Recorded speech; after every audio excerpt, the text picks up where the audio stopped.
17واں دن۔ یہ تب کی بات ہے جب ہم نئے 21ویں صدی میں داخل ہوئے تھے۔ میں تب 10-11 سال کی تھی۔ ہمارے گھر کمپیوٹر اور انٹرنیٹ موجود تھا، جبکہ اس وقت اس کا اتنا رواج نہ تھا۔ یہ MSN میسنجر کے دن تھے۔ ہاٹ میل اور یاہو میل عام استعمال میں ہوتے تھے۔ ایسے میں میرے جاننے والوں میں ایک لڑکی تھی جو قریب میں رہتی تھی اور ہمارے کمپیوٹر پہ ای میل چیک کرنے آتی تھی۔ وہ عمر میں مجھ سے کافی بڑی تھی، یعنی اس وقت وہ یونیورسٹی سے فارغ التحصیل ہو چکی تھی جب میں 9 سال کی بچی تھی۔ اس کی کچھ عرصہ ایک جگہ منگنی رہی اور پھر اچانک وہ منگنی ختم ہو گئی۔ یہ بات بھی میں نے ادھر ادھر سے سنی تھی۔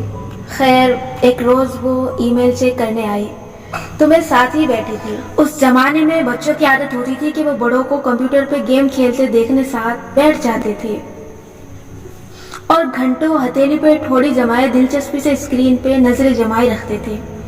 اب تو بچے اپنے گیجٹ ہاتھ میں لیے، کانوں میں ایئر فونز ڈالے، سر جھکائے اپنی دنیا میں مگن ہوتے ہیں۔ تب ہم کسی اور کی دنیا میں مگن ہوا کرتے تھے۔ میرا اس کے یا کسی بھی کمپیوٹر استعمال کرنے والے کے ساتھ بیٹھنا معمول کی بات تھی۔ مجھے ای میل بنانا آ گیا تھا، لیکن میری انگریزی کمزور تھی، میں چند فکروں کے علاوہ زیادہ کچھ لکھ اور پڑھ نہیں سکتی تھی۔ اس لڑکی کو بھی معلوم تھا کہ اس بچی کو کیا سمجھ آنا ہے، وہ میرے سامنے اپنی ای میلز آرام سے کھول لیا کرتی تھی۔ ایک دن اسی طرح وہ بیٹھی ای میل چیک کر رہی تھی جب میسنجر پر ایک نوٹیفیکیشن سائٹ سے چوکور ڈبے کی صورت ابھرا۔ اس پہ لکھا تھا ایک نیا ای میل میسج، اور جس شخص کا نام اس پہ لکھا تھا وہ پڑھتے ہی میری آنکھوں میں دلچسپی ابھر آئی۔ یہ اس کے ایکس مگیتر کا نام تھا جس سے اس کی 2 ہفتے پہلے منگنی ٹوٹی تھی۔ مجھے کہانیوں کا تعاقب کرنے کی عادت بچپن سے تھی۔ کسی کی کیا کہانی ہے، ان دونوں کی منگنی کیوں ٹوٹی، ویری انٹرسٹنگ۔ مجھے اچھی طرح یاد ہے کہ وہ اس ای میل پہ کنفیوزڈ ہو گئی، بلکہ ذرا پھیکی پڑ گئی۔ چند لمحے سوچتی رہی، شاید یہ کہ مجھے وہاں سے کیسے بھگائے، میں نے کون سا بھاگ جانا تھا۔ پھر اس نے سوچا ہوگا کہ اس کو کیا سمجھ آنا ہے، اور اس نے ای میل کھول لی۔ میں بھی ڈھیٹ کی ڈھیٹ جم کے بیٹھی رہی اور بڑے ہی اشتیاق سے مانیٹر کی بڑی سی اسکرین کو دیکھا۔ وہاں 2 پیراگراف کی ای میل تھی، خالص اور گاڑی انگریزی میں لکھی ای میل۔ میں نے پڑھنے کی کوشش کی، از ایم می یو آئی۔ ان الفاظ کے علاوہ مجھے کچھ سمجھ میں نہیں آیا، اتنی مشکل انگریزی تھی، اور میری تو انگریزی بہت ہی کمزور تھی۔ مجھے سادہ سے ٹینس بھی نہیں آتے تھے۔ میں حفظ کے لیے جس قرآن اسکول میں داخل رہی تھی وہاں عام تعلیم اچھی نہیں تھی اور میں انگریزی اور میتھس میں بہت پیچھے تھی، ایک سادہ سی ای میل بھی مجھ سے پڑھی نہیں جا رہی تھی۔ مجھے بڑا تجسس تھا کہ اس ای میل میں کیا لکھا ہے۔ میں نے بعد میں سارا قصہ اپنی بہنوں اور کزنس کو جو سنانا تھا، استغفر اللہ، لیکن کچھ سمجھ نہیں آ رہا تھا، کیسے سمجھوں اس مشکل انگریزی کو۔ وہ لڑکی ای میل کو پڑھ کے اداس ہو گئی، یا کیا وہ کافی دیر تک ای میل کو دیکھتی رہی، بار بار پڑھتی رہی۔ میں اپنی پریشانی میں بیٹھی تھی کہ کیسے اس کا مطلب سمجھوں۔ ایک دفعہ پھر استغفر اللہ۔ اب میرے پاس وہی 5-10 منٹ تھے ای میل کو سمجھنے اور اپنی بہنوں کے پاس ایک چٹپٹا قصہ لے جانے کو، کیونکہ ہم سب کو بڑا تجسس تھا کہ اس کی منگنی کیوں ٹوٹی۔ 11 سال کی نمرہ کو ایک ہی حل نظر آیا، انگریزی خراب تھی مگر حافظہ اچھا تھا۔ میں نے ای میل کے چند موٹے موٹے الفاظ دل ہی دل میں اسپیلنگ کے ساتھ یاد کرنے شروع کیے، مطلب بعد میں چیک کروں گی، پہلے ای میل حفظ کر لوں۔ جب مجھے 10-12 الفاظ یاد ہو گئے تو اس لڑکی نے جواب لکھے بغیر ای میل بند کر دی۔ وہ بیچاری اپنے ایموشنل ٹراما سے گزر رہی تھی اور میں اپنی پریشانی میں تھی کہ یہ الفاظ مجھے بھول نہ جائیں۔ اس کے ای میل بند کرتے ہی میں جو پوری ای میل کے دوران ڈھیٹ بن کے بیٹھی رہی تھی، کسی بہانے سے اٹھی اور اپنے کمرے کی طرف بھاگی۔ تقریباً 1 منٹ لگا مجھے اپنی ڈکشنری ڈھونڈنے میں۔ مجھے وہ سارا سین ابھی تک حفظ ہے۔ مجھے یہ بھی یاد ہے کہ میں نے الماری کا اوپر والا دراز کھولا تو مجھے ڈکشنری نظر آ گئی۔ وہ انگلش ٹو اردو ڈکشنری تھی۔ اس کی جلد پھٹی ہوئی تھی اور وہ سادہ سی لغت تھی، 2 انچ موٹی۔ میں نے پھولے سانسوں کے ساتھ ڈکشنری کے صفحے پلٹائے۔ پہلا لفظ جو اس کے سابقہ منگیتر نے لکھا تھا اور مجھے یاد تھا وہ اپولوجیز تھا۔ اس دن معلوم ہوا کہ اس کا مطلب معذرت کرنا یا معافی مانگنا تھا۔ دوسرا لفظ کلچر تھا، ثقافت، یہ کیا ہوتا ہے؟ اور تیسرا لفظ ڈیفرنس تھا۔ اچھا، یعنی وہ کلچر ڈیفرنس کی وجہ سے منگنی ٹوٹنے پہ معافی مانگ رہا تھا۔ چوتھا لفظ انٹرفیرنس تھا، اردو میں لکھا تھا مداخلت، یہ کیا ہوتا ہے؟ اور پانچواں لفظ، اور میں نے بے یقینی سے چہرہ اٹھایا، مجھے اگلے سارے الفاظ بھول چکے تھے۔ یہ 4 الفاظ تلاشنے میں ہی اتنی دیر لگی تھی کہ باقی الفاظ ذہن سے محو ہو گئے۔ تھک ہار کے میں نے ڈکشنری رکھ دی۔ مجھے شدید مایوسی ہوئی تھی۔ چھوٹی سی عمر میں ہمیں بہت تجسس ہوتا ہے کہ کسی کا رشتہ کسی سے کیوں ٹوٹا، اور جن لوگوں کی عمر بڑھ جاتی ہے لیکن ذہنی طور پہ وہ گرو نہیں کیے ہوتے، وہ بڑے ہو کے بھی، عمر رسیدہ ہو کے بھی لوگوں سے ان کے بریک اپ کی وجہ پوچھتے ہیں، جو کسی بھی شخص کے لیے تکلیف دہ ٹاپک ہوتا ہے۔ آپ کا تجسس کسی کا ٹراما ہوتا ہے، اس لیے اس تجسس میں نہیں پڑنا چاہیے کہ کسی کا تعلق کیوں ٹوٹا۔ تعلق عموماً ایک ہی وجہ سے ٹوٹتا ہے کہ 2 لوگوں کی آپس میں بن نہیں سکی۔ کچھ کپلز کو اس بات کا احساس منگنی کے بعد ہو جاتا ہے، کچھ کو شادی کے کئی سال بعد، مگر یہی بنیادی طور پہ ہر بریک اپ کی وجہ ہوتی ہے۔ 10-11 سال کی بچی کو یہ تجسس معاف ہو سکتا ہے، لیکن اب اس عمر میں مجھے اور آپ کو اس کی معافی نہیں مل سکتی۔ مجھے یاد ہے میرے اپنے میٹ اینڈ گریٹ ایونٹ پہ کچھ لوگ میری مینیجر اور ٹیم سے میری ذاتی زندگی کے بارے میں ایسے ہی سوالات کر رہے تھے، اور میں نے گہری سانس لے کر سوچا تھا یہ تجسس کسی کو معاف نہیں ہونا چاہیے، مگر میں یہ قصہ اس بات کی وجہ سے نہیں سنا رہی۔ چند مہینے آگے چلتے ہیں۔ میری 11ویں سالگرہ کے تیسرے دن ایک واقعہ ہوا، 9/11 کا واقعہ جس نے دنیا بدل ڈالی۔ میرے گھر پی ٹی وی آیا کرتا تھا، اور شاید پی ٹی وی ورلڈ بھی، لیکن اس واقعے کی وجہ سے پی ٹی وی نے CNN کی براڈ کاسٹ دکھانی شروع کر دی۔ اس روز باقی دنیا کی طرح میں بھی یہی کچھ دیکھ رہی تھی۔ تب میں نے نیچے لکھا انگریزی میں پڑھا، جس کا مطلب مجھے یہ سمجھ آیا کہ صدر بش نے اس واقعے کو ٹیررزم کا نام دیا ہے۔ میری انگریزی آج بھی اتنی ہی کمزور تھی۔ فکرہ سمجھ میں آ گیا، اس لفظ کا مطلب نہیں سمجھ آیا کیونکہ یہ لفظ میں نے زندگی میں پہلی دفعہ سنا تھا۔ میں اندر گئی، اسی الماری کے پہلے دراز کو کھولا اور اندر سے وہی ڈکشنری نکالی، ٹی کو کھولا، صفحہ پلٹائے اور ٹیررزم نکالا، دہشت گردی۔ میں کوئی دوسرا مطلب تلاش کرنے لگی، بار بار اسپیلنگ چیک کیے، لیکن ٹیررزم کا یہی مطلب تھا۔ میری سمجھ میں نہیں آ رہا تھا کہ دہشت گردی کیا ہوتی ہے۔ اس کا تو مطلب ہوتا ہے جیسے کوئی دہشت پھیلا رہا ہو، دہشت یعنی خوف یا رعب، کچھ ایسا ہی ذہن میں آتا تھا۔ صدر بش کس کو الزام دے رہا ہے؟ دہشت گردی کا کیا واسطہ؟ کچھ عرصہ بعد جب میں نے اخبار کچھ زیادہ ہی پڑھنی شروع کی تو یہ ماجرا سمجھ میں آیا، لیکن وہ الگ بات ہے۔ واپس اپنی کہانی کی طرف آ جائیں۔ میں غالباً 12 برس کی تھی جب ہمارے گھر بچوں کا اسلام آیا کرتا تھا۔ تھوڑا سا شدت پسند رسالہ تھا، لیکن مجھے پسند تھا۔ میں نے اسے پہلے شمارے سے لے کر کئی برس تک پڑھا ہے۔ ایک دن میں نے اور اقصا یعنی میری بڑی بہن نے ایک اسلامی سچے واقعات پہ مبنی ایک کتاب میں ایک بہت خوبصورت واقعہ پڑھا جس کا نام تھا اندلس کا سوداگر۔ ہم دونوں نے سوچا کہ اس کو بچوں کا اسلام میں بھیجتے ہیں۔ ہم نے اس واقعے کو خوش خطی سے ری رائٹ کیا، ساتھ یہ بھی لکھا کہ یہ سچا واقعہ ہے۔ چونکہ واقعہ طویل تھا سو ہم نے اسے اردو میں قدر مختصر کر کے لکھا۔ اس میں ایک منظر تھا جس میں 6 فکروں میں امیر المومنین کے کسی کھیلوں کے مقابلے میں آنے کا منظر بیان کیا جا رہا تھا۔ کتاب میں کچھ یوں لکھا تھا کہ امیر بگی میں تشریف لائے، ان کی بگی فلاں جگہ اتری، امیر نے قدم نیچے رکھا، فلاں اور فلاں سے ملاقات کی، انہوں نے انتظامات کا جائزہ لیا اور اپنی نشست پہ بیٹھ گئے، تالی بجائی اور مقابلے کا آغاز ہوا۔ میں نے اور اقصا نے سوچا کہ ہم اس کہانی کو نیکسٹ لیول پہ لے کر جاتے ہیں۔ ہم نے امیر بیچاری کو بگی سے اس کی نشست تک بڑے ہی عالیشان طریقے سے پہنچایا۔ بھلا کیسے؟ ہم نے ہر فکرے میں امیر کی جگہ اس کا متبادل لفظ استعمال کیا۔